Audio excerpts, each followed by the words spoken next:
Hi hello ಎಲ್ರಿಗೂ ನಮಸ್ಕಾರ. ನೀವು ನೋಡ್ತಾ ಇದ್ದೀರಾ ಸುಮನ್ ಟಿವಿ ಕನ್ನಡ. ನಾನು ಪೂಜಾ ಶಿವಕುಮಾರ್. ಎಸ್ ವೀಕ್ಷಕರೇ, ನನ್ನ ಜೊತೆ ಇವತ್ತೊಬ್ರು ತುಂಬಾನೇ ಸ್ಪೆಷಲ್ ಗೆಸ್ಟ್ ಅಂತ ಹೇಳ್ಬೋದು. ಎಸ್ಪೆಷಲಿ ನನಗೆ ತುಂಬಾ special, one of my friend. Yes, ಇವತ್ತು ತುಂಬಾ ಸ್ಪೆಷಲ್ ಪರ್ಸನ್ ನನ್ನ ಈ ಒಂದು ಕಾರ್ಯಕ್ರಮದಲ್ಲಿ ಜಾಯಿನ್ ಆಗ್ತಿದ್ದಾರೆ. ಎಸ್, ಇವರು ಬಹುಭಾಷಾ ನಟಿ. ತೆಲುಗು, ತಮಿಳ್, ಕನ್ನಡ, ಮಲಯಾಳಂ ಹೀಗೆ ಬಹಳಷ್ಟು ಚಿತ್ರಗಳಲ್ಲಿ ಅಭಿನಯಿಸಿ ಬಹಳಷ್ಟು ಜನಪ್ರಿಯತೆಯನ್ನು ಪಡೆದುಕೊಂಡಿದ್ದಾರೆ. ಇತ್ತೀಚೆಗಷ್ಟೇ ತೆಲುಗು ಬಿಗ್ ಬಾಸ್ ಸೀಸನ್ 9 ಅಲ್ಲಿ ಭಾಗಿಯಾಗಿ ಅಲ್ಲೂ ಕೂಡ ಒರಿಜಿನಲ್ ಗ್ಯಾಂಗ್ ಸ್ಟಾರ್ ಅಂತ ಬಿರುದನ್ನು ಪಡೆದುಕೊಂಡು ಒಂದು ಹವಾನ ಕ್ರಿಯೇಟ್ ಮಾಡಿದ್ದಾರೆ. ಎಸ್, ಯಾರ ಬಗ್ಗೆ ಮಾತಾಡ್ತಿದ್ದೀನಿ ಅಂತ ನಿಮ್ಮೆಲ್ರಿಗೂ ಆಲ್ರೆಡಿ ಗೊತ್ತಾಗಿರುತ್ತೆ. ಎಸ್, ನಿಮ್ಮೆಲ್ಲರ ಪ್ರೀತಿಯ ಸಂಜನಾ ಗಲ್ರಾನಿ ಅವರು ನಮ್ಮ ಜೊತೆಗೆ ಇರ್ತಾರೆ ಇವತ್ತಿನ ಕಾರ್ಯಕ್ರಮದಲ್ಲಿ.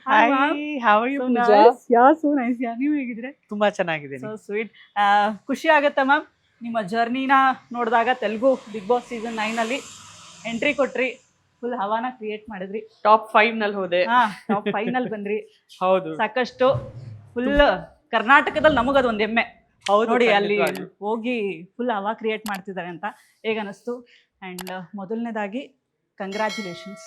Sprouting brilliance international pre school and premium day care for kids ಅಂತ ದೊಮ್ಲೂರಲ್ಲಿ, ಇಂದಿರಾನಗರಲ್ಲಿ ಈಗ ಸ್ಕೂಲ್ ಸ್ಟಾರ್ಟ್ ಮಾಡಿದ್ದೀವಿ. ಆ್ಯಕ್ಚುಲಿ ಸ್ಟಾರ್ಟ್ ಮಾಡಿ 4 ತಿಂಗಳಾಯಿತು, ಬಟ್ ನಾನು ಇದ್ದಕ್ಕಿದ್ದಂಗೆ ನನಗೆ ಬಿಗ್ ಬಾಸ್ ಅವಕಾಶ ಬಂತು, ನಾನು ಹೊರಟೋದೆ. ಹಾಗಾಗಿ ಅಫಿಷಿಯಲ್ ಆಗಿ 1 ಮಂತಿಂದಾನೇ ಸ್ಟಾರ್ಟ್ ಆಗಿದೆ ಅಂತ ಅನ್ಕೋಬಹುದು, ನಾನು ರಿಟರ್ನ್ ಬಂದಾದ ಮೇಲಿಂದ. ಆ್ಯಂಡ್ ಅಲ್ಲಿ ಬಿಗ್ ಬಾಸ್ ಪಯಣ ಮುಗೀತು. ಇಲ್ಲಿ ಇಂಟರ್ವ್ಯೂಸು ಮತ್ತೆ ಇಲ್ಲಿ ಸ್ಕೂಲ್ ಕೆಲಸ, ಮಕ್ಕಳನ್ನ ಮುಖ್ಯವಾಗಿ ನೋಡ್ಕೊಬೇಕು, ನನ್ನ ಮಕ್ಕಳನ್ನ ನಾನು ನೋಡ್ಕೊಬೇಕು, ನನ್ನ ಗಂಡನ್ನ ನಾನು ನೋಡ್ಕೊಬೇಕು. Schedule is crazy. ಹೆಂಗಿದೆ ರೆಸ್ಪಾನ್ಸ್ ಸ್ಕೂಲ್ದು? ತುಂಬಾ ಚೆನ್ನಾಗಿದೆ. ಏನ್ ಗೊತ್ತಾ, ನಾವು ಸಂಜನಾ ಅವ್ರನ್ನ ನಟಿಯಾಗಿ ನೋಡಿದ್ವಿ, ಬಹಳಷ್ಟು ಸೋಷಿಯಲ್ ವರ್ಕ್ ಗಳಲ್ಲಿ ನೋಡಿದ್ವಿ, ಬಹಳಷ್ಟು. ಅಂಡ್ ತುಂಬಾ ಬ್ಯುಸಿ ಆಗಿರ್ತಾರೆ ಅವ್ರು. ಯಾವಾಗ್ಲೂ ಏನಾದ್ರೂ ಒಂದು ಮಾಡ್ತಾ ಇರಬೇಕು ಅನ್ನುವಂತಹ ಯಾವಾಗ್ಲೂ ಒಂದು ಮೋಟಿವೇಶನ್. ಅಂದ್ರೆ ಈವನ್ ಸೋಷಿಯಲ್ ಮೀಡಿಯಾದಲ್ಲೂ ಅಷ್ಟೇ, ಒಂದು ಮೆಸೇಜ್ ಪಾಸ್ ಮಾಡಿ ಬೇರೆ ಹೆಣ್ಮಕ್ಳಿಗೆ ಒಂದು ಮೋಟಿವೇಶನ್ ಕೊಡೋ ಸ್ಪೀಚ್ ಆಗಿರಲಿ, ಬಹಳಷ್ಟು ಬ್ಯುಸಿ ಆಗಿರ್ತಾರೆ. ಬಟ್ ಇವತ್ತು ಅವರು ಒಂದು ಸ್ಕೂಲನ್ನು ಸ್ಟಾರ್ಟ್ ಮಾಡಿದ್ದಾರೆ, ಬಹಳ ಖುಷಿ ಕೊಡ್ತಾ ಇದೆ. ಎಷ್ಟೋ ಜನರ ಮಕ್ಕಳಿಗೆ ನೋಡ್ರಿ, ವಿದ್ಯಾ ಅನ್ನೋದು ತುಂಬ ಇಂಪಾರ್ಟೆಂಟ್ ಆಗುತ್ತೆ. ಅದನ್ನು ಮೇ ಬಿ ಏನೇ ಕದಿಬೋದು, ಬಟ್ ವಿದ್ಯಾ ಅನ್ನೋದು ನಮ್ಮನ್ನ ಒಂದು ಆಸ್ತಿ, ಅದು ನಮ್ಮೆಲ್ಲರ ಆಸ್ತಿ ಅಂತ ಹೇಳ್ಬೋದು. ಅದನ್ನ ಇವತ್ತು ಎಲ್ರಿಗೂ ಕೂಡ ಎಲ್ಲ ಮಕ್ಳಿಗೂ ನೀಡ್ತಿದ್ದೀರಿ.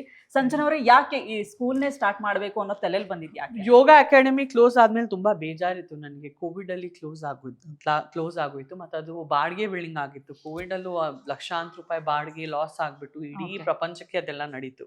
ಎಲ್ಲರಿಗೂ ಅದೆಲ್ಲ ಆಯ್ತಲ್ವಾ. ಸೊ ಅದಾದ್ಮೇಲೆ ಇದೇನು, ನನ್ಗೆ ಒಂದು ಅಕಾಡೆಮಿ ಇಲ್ಲ, ಸ್ಕೂಲ್ ಇಲ್ಲ. ಅಂಡ್ ನನ್ನ ಮಕ್ಳು ಕೂಡ ಇದ್ದಾರೆ. ನನ್ನ ಮಕ್ಳಿಗೆ ಆಚೆ ಯಾಕೆ ಕಳಿಸ್ಬೇಕು, ನಮ್ಮ ಸ್ಕೂಲಲ್ಲೇ ಓದ್ಸನ. ಅಂಡ್ ತಕ್ಕಂತ ನನ್ನ ಹಸ್ಬೆಂಡು ಈ ಮನೆ ಪರ್ಚೇಸ್ ಮಾಡಿದ್ರು. ಡೆಫಿನೆಟ್ಲಿ ಆದಷ್ಟು ಬೇಗ ಸ್ಪ್ರೆಡ್ ಆಗಲಿ. ಯಾಕಂದ್ರೆ ಈಗ ಆಲ್ರೆಡಿ ತೆಲುಗುನಲ್ಲಿ ಸಿಕ್ಕಾಪಟ್ಟೆ ಅವ ಕ್ರಿಯೇಟ್ ಮಾಡಿದ್ದೀರಾ ಸಂಜನಾ ಅವರೇ, ಒರಿಜಿನಲ್ ಗ್ಯಾಂಗ್ ಸ್ಟಾರ್ ಅಂತ ಹೇಳಿ. ಅಂಡ್ ಬಹಳಷ್ಟು ಒಳ್ಳೆ ರೆಸ್ಪಾನ್ಸ್ ಕೂಡ ಪಡ್ಕೊಂಡಿದ್ದೀರಾ. ವಾವ್, ಸಂಜನಾ ಅಂತ ಅಂದ್ರೆ ಅಲ್ಲಿ ವಾವ್ ಅಂತ ಒಂದು ಒಳ್ಳೆ ರೆಸ್ಪಾನ್ಸ್ ಸಿಕ್ಕಿದೆ.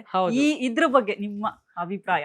ಎಷ್ಟು ಖುಷಿ ಇದೆ ನಿಮಗೆ? ತುಂಬಾ ಖುಷಿ ಇದೆ. ಇಂಥ ಒಂದು ಬ್ರೇಕ್ ನನಗೆ 19 ಇಯರ್ಸ್ ಇದ್ದೀನಿ ಈಗ ಫಿಲ್ಮ್ ಇಂಡಸ್ಟ್ರಿಯಲ್ಲಿ. ಇಂಥ ಒಂದು ಬ್ರೇಕ್ ನನಗೆ ಫಸ್ಟ್ ಟೈಮ್ ಬಂತು, ಟಾಪ್ 5 ನಲ್ಲಿ ಹೋಗೋದು, ಅದು ಕೂಡ ತೆಲುಗು ಬಿಗ್ ಬಾಸ್ ಅಲ್ಲಿ. ಯಾಕಂದ್ರೆ ಇಲ್ಲಿ ನಾವು ವೈಯಕ್ತಿಕವಾಗಿ ಹೇಗಿರ್ತೀವಿ ಅಂತ ಪ್ರತಿಯೊಬ್ಬರಿಗೆ ನಮ್ಮ ಬಗ್ಗೆ ಗೊತ್ತಾಗುತ್ತೆ. ಅಂಡ್ 3.5 ತಿಂಗಳು ನೀವು ಬಿಗ್ ಬಾಸ್ ಮನೇಲಿ ಇದು ಬಂದಾದ್ಮೇಲೆ ನೀವು ಯಾವುದೇ ಒಂದು ಮಾಸ್ಕ್ ಹಾಕೊಂಡು ನೋಡಲಿಕ್ಕೆ ಆಗಲ್ಲ. ಬಿಕಾಸ್ 2-3 ದಿನ ನೀವು ನಟಿಸಬಹುದು, 4ನೇ ದಿನ ನಟನೆ ಇಳಿದು ಹೋಗುತ್ತೆ, 5ನೇ ದಿನ ನೀವ್ ಯಾರು, ಹೆಂಗೆ, ಏನು ಅಂತ ಪ್ರತಿಯೊಂದು ಗೊತ್ತಾಗ್ಬಿಡುತ್ತೆ. ಸೊ ಒಂದು ಅದ್ಭುತವಾದ ಪಾಸಿಟಿವ್ ರೆಸ್ಪಾನ್ಸು. ರೋಡಲ್ಲೆಲ್ಲ ನಡೀತಾ ಇದ್ರೆ, ತೆಲುಗುನೇ ಆಗಿರ್ಬೋದು, ಕನ್ನಡನೇ ಆಗಿರ್ಬೋದು, ಲೇಡೀಸ್ ಎಲ್ಲ ಬಂದ್ಬಿಟ್ಟು ತಪ್ಕೊಂಡ್ಬಿಡ್ತಾ ಇದಾರೆ. ಗಟ್ಟಿಯಾಗಿ ತಪ್ಕೊಂಡ್ಬಿಡ್ತಾ ಇದಾರೆ.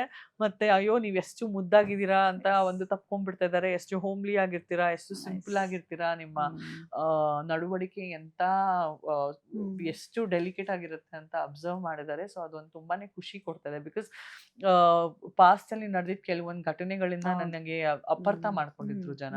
ಸೊ ಅದೆಲ್ಲಾನು ತೊಳ್ಕೊಂಡು ಹೋಯ್ತು ಅಂತ ತುಂಬಾ ಸಂತೋಷ ಇದೆ. Very nice. ನಮಗ್ ಸಿಕ್ಕಾಪಟ್ಟೆ ಖುಷಿ ಆಯ್ತು, ನಮಗೊಂದು ಹೆಮ್ಮೆ. ಯಾಕಂದ್ರೆ ನೋಡಿ, ನಮ್ಮ ಕನ್ನಡದ ನಟಿ ಅಲ್ಲಿ ಹೋಗಿ ಒಂದು ಹವಾ ಕ್ರಿಯೇಟ್ ಮಾಡಿರೋದೇ ಒಂದು ಖುಷಿ ಕೊಡ್ತು. ಸಂಜನಾ ಅವರೇ, ಈ ಕಡೆ ಇಲ್ಲಿ ನೀವು ಈ ಬಿಗ್ ಬಾಸ್ನು ನೋಡ್ತಾ ಇದ್ರಿ ಅನ್ಸತ್ತೆ. ಬಿಗ್ ಬಾಸ್ ಕನ್ನಡದಲ್ಲೂ ಕೂಡ ಭಾಗಿಯಾಗಿದ್ರಿ. ಅಲ್ಲಿ ನಾಗಾರ್ಜುನ್ ಸರ್ ಹೋಸ್ಟ್ ಆಗಿದ್ರು, ಈ ಕಡೆ ಕಿಚ್ಚ ಸುದೀಪ್ ಅವ್ರು ಹೋಸ್ಟ್ ಆಗಿದ್ರು. ಹೆಂಗಿತ್ತು ಆ ಡಿಫ್ರೆನ್ಸಿಯೇಷನ್ ಬಗ್ಗೆ? ನಾನು 2006 ಅಲ್ಲಿ ಜಸ್ಟ್ 18 ಇಯರ್ಸ್ ಇದ್ದಾಗ ಬಿಗ್ ಬಾಸ್ಗೆ ಹೋಗಿದ್ದೆ.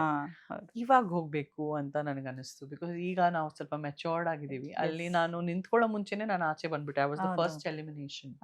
ಸೊ ಅದೊಂದು ಬೇಜಾರಿದೆ, ಕನ್ನಡ ಬಿಗ್ ಬಾಸ್ ನನಗೆ ವರ್ಕೌಟ್ ಆಗಿಲ್ಲ ಅಂತ. ಸೊ ಆ ಬೇಜಾರು ಬಂದ್ಬಿಟ್ಟು ತಿದ್ದಿಸ್ಕೊಳ್ಳೋ ಒಂದು ಅವಕಾಶ ನನಗೆ ಆ ಭಗವಂತ ಕೊಡ್ತಾನೆ.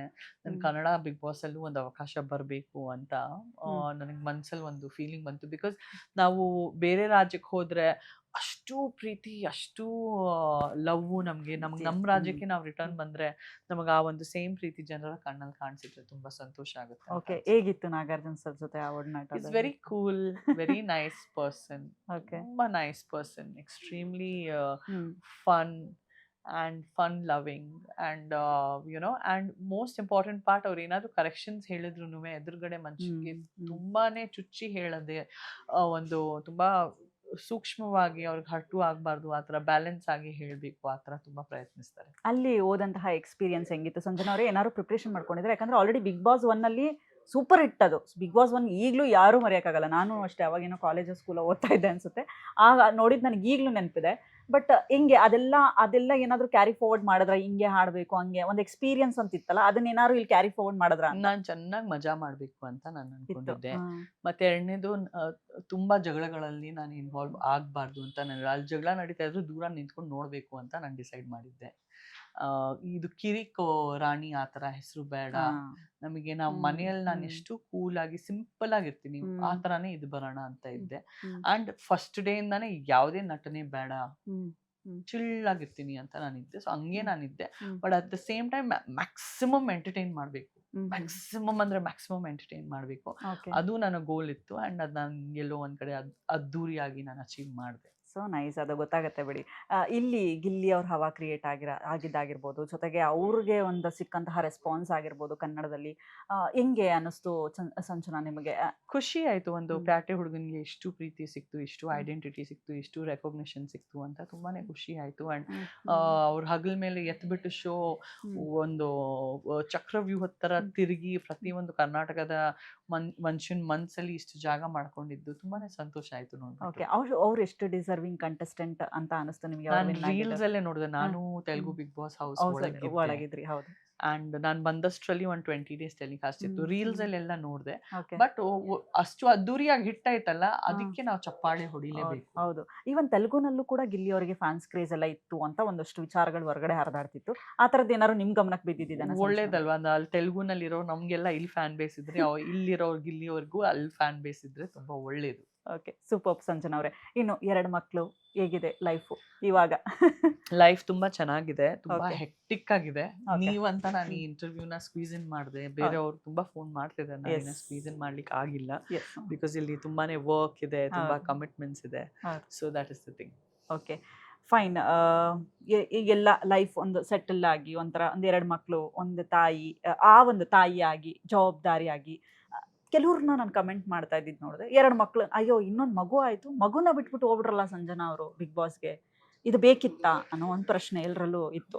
ಖಂಡಿತ ಬೇಕಿತ್ತು. ನಮ್ಮ ನೋವುಗಳು ನಮಗ್ ಗೊತ್ತಲ್ವಾ, ನಮ್ಮ ಮನಸ್ ಪರಿಸ್ಥಿತಿ ಏನಿದೆ, ನಮ್ಮ ಮನ್ಸಲ್ಲಿ ಎಷ್ಟು ಭಾರ ಇದೆ, ನಮ್ಮ ಮನ್ಸಲ್ಲಿ ಎಷ್ಟು ನೋವಿದೆ, ನಮಗೆ ಎಷ್ಟು ಕ್ಯಾರೆಕ್ಟರ್ ಅಸಾಸಿನೇಷನ್ ಮಾಡಿದ್ರು ನನಗೆ ಆ 2020 ನಲ್ಲಿ ನಡೆದಿರೋ ಕೇಸಿಂದ ನನಗೆ ಕಲಂಕ ಹಾಕಿದ್ರು ನನ್ನ ಮೇಲೆ. ನನ್ನ ದಿಂಬು 2 ಅಡಿ ಇದ್ರೆ 1.5 ಅಡಿ ಬರೀ ಕಣ್ಣೀರೇ ಇರುತ್ತೆ.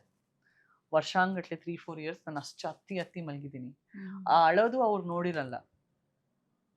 ಬಿಕಾಸ್ ಅವ್ರು ಒಂದು ಒಳ್ಳೆ ಯಾರೋ ಮಹಾ ಇಂಟರ್ನ್ಯಾಷನಲ್ ಡಾನ್ ತರ ನನಗೆ ಪ್ರೊಜೆಕ್ಟ್ ಮಾಡಿದ್ರು. ನನಗೆ ನೋಡಿದ್ರೆ ಏನು ಅಭ್ಯಾಸನೇ ಇಲ್ಲ.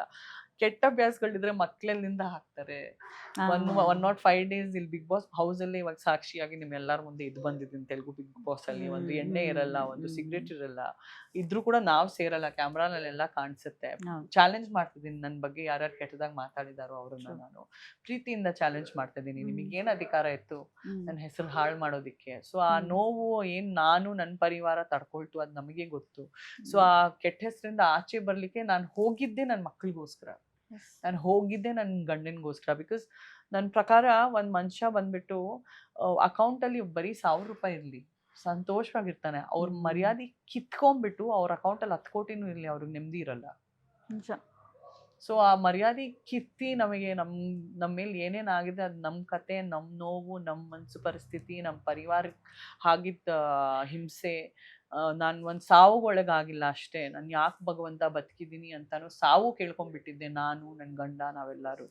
ಸೊ ಆ ನೋವು ನಮ್ಗೇನೆ ಗೊತ್ತು. ಹೇಳೋರು ಹೇಳ್ತಾರೆ ಏನು ಅವಶ್ಯಕತೆ ಇತ್ತು ಹೋಗ್ಲಿಕ್ಕೆ ಅಂತ. ಬಂದು ನನ್ನ ಜೀವನ ಬದುಕ್ಬಿಟ್ಟು ನೋಡಿ 2 ದಿನ, ನಿಮ್ಗೆ ಗೊತ್ತಾಗತ್ತೆ ನಮ್ಮ ಪೇನ್ ಎಷ್ಟು ದೊಡ್ಡದು ಅಂತ.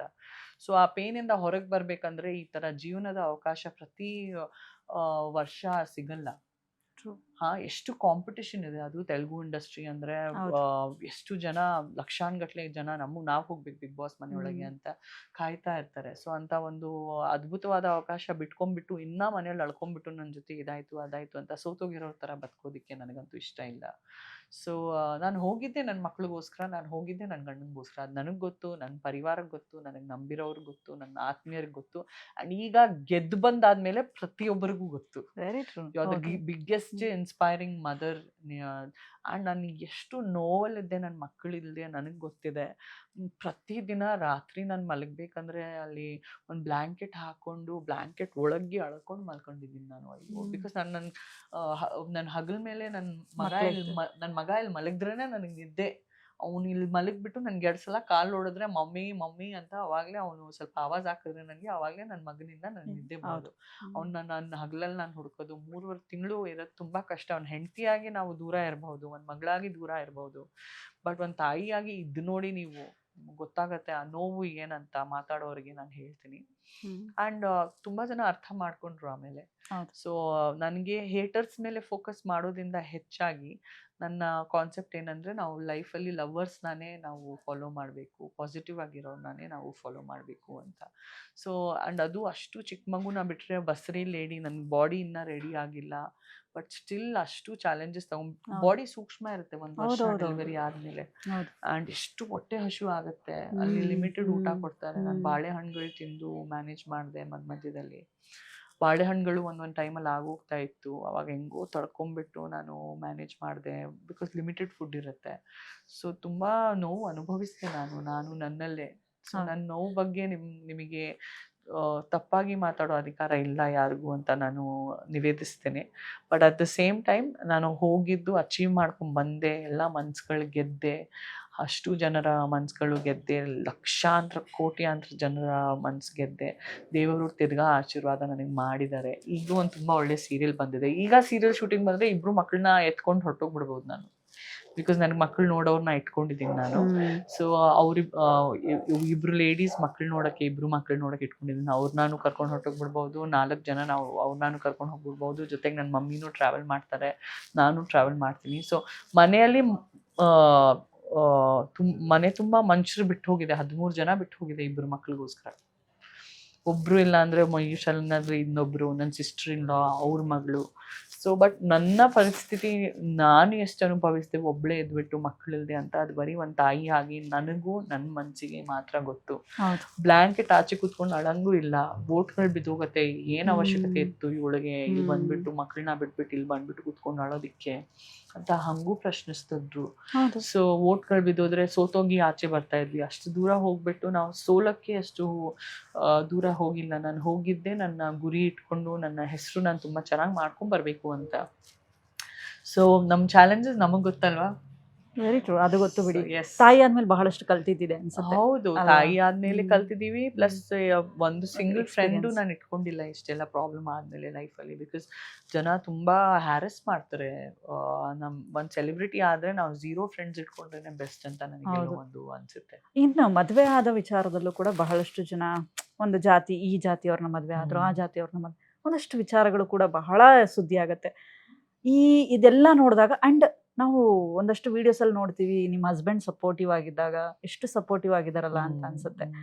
ಸೊ ಇದ್ರ ಮಧ್ಯೆ ಏನ್ ಹೇಳ್ತೀರಾ ಸಂಚನಾ, ಈ ತರ ಹಿಂಗೆ ಈ ಜಾತಿಯವ್ರನ್ನ ಮದ್ವೆ? ನನ್ನ ಹಸ್ಬೆಂಡ್ ಬಂದು ದೇವ್ರಂತ ಮನುಷ್ಯ. And love has no language, love has no caste. ಬದುಕಬೇಕು ನಾನು ನನ್ನ ಗಂಡನ ಜೊತೆ ನನ್ನ ಮನೆಯೊಳಗೆ. ಸೊ ನಾನು ಯಾರ ಜೊತೆ ಬದುಕಬೇಕು ಅಷ್ಟಾದ್ರೂ ಡಿಸಿಷನ್ ತಗೊಳ್ಳೋ ಒಂದು ನಿರ್ಧಾರ ನಂದಾಗಿರ್ಬೇಕಲ್ವಾ. ಸೊ ಹೇಳೋರು ಹೇಳ್ತಾರೆ, ಬಟ್ ಬದುಕೋದು ನಾನು. ವೈದ್ಯರು ಅವರು, ಸರ್ಜನ್ನು, ಎಷ್ಟು ಒಳ್ಳೆ ಕೆಲಸ ಮಾಡ್ತಾರೆ, ಎಷ್ಟು ಜನರಿಗೆ ಹೆಲ್ಪ್ ಕೂಡ ಮಾಡ್ತಾರೆ.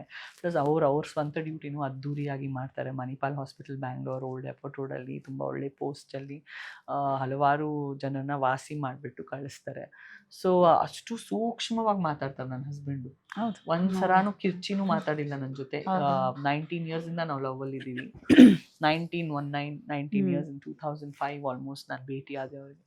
ಸೊ ನನಗೆ ಯಾರಿಗೂ ಏನು ಸಮಾಧಾನ ಕೊಡೋ ಅವಶ್ಯಕತೆನೇ ಇಲ್ಲ ಅಂತ ನನಗನ್ಸುತ್ತೆ. Very true, nice.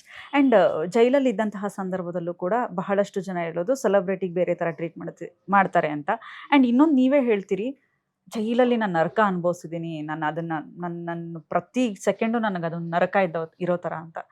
ಆ ಜೈಲಲ್ಲಿ ಇದ್ದಂತಹ ಎಕ್ಸ್ಪೀರಿಯನ್ಸಿಂದ ಕಲ್ತಿದ್ದು ಜೊತೆಗೆ ಹೆಂಗಿತ್ತು ಸಂಜನಾ ಅವ್ರೆ? ತಪ್ಪು ಸ್ನೇಹಿತರು ಮಾಡ್ಕೊಂಡ್ರೆ ಅವ್ರು ಏನಾದರೂ ತಪ್ಪು ಮಾಡಿದ್ರೆ ನಮ್ಮ ಕೈಯೇ ಇಲ್ಲ ಅಂದರು ಅದರಲ್ಲಿ, ಬರೀ ನಾವು ಅವ್ರ ಸ್ನೇಹಿತರು ಅಂತ ನಾವು ರೀಡಲ್ ಲಿಸ್ಟಲ್ಲಿ ಇದ್ರೆ ನಮಗೆ ಪ್ರಶ್ನಿಸ್ಬಿಟ್ಟು ನಮ್ಗೆ ಒಳಗೆ ಮಾಡ್ತಾರೆ. ನಾವು ತುಂಬಾ ಕೇರ್ಫುಲ್ ಇರಬೇಕು. ಆದ್ರೆ ನಿಮ್ಮ ಫ್ರೆಂಡ್ಸೇ ಕಾರಣ. ಹೌದು, ಇನ್ನೊಂದು ಇವಾಗಲೇ ಲೈವ್ ಎಕ್ಸಾಂಪಲ್ ನೋಡಿದ್ರು ದರ್ಶನ್ ಸರ್ದು ನನಗೆ ಹಂಗೆ ಅನ್ಸುತ್ತೆ, ಸಾವಸದ ದೋಷಾನೆ ಅಂತ ಅನ್ಸುತ್ತೆ.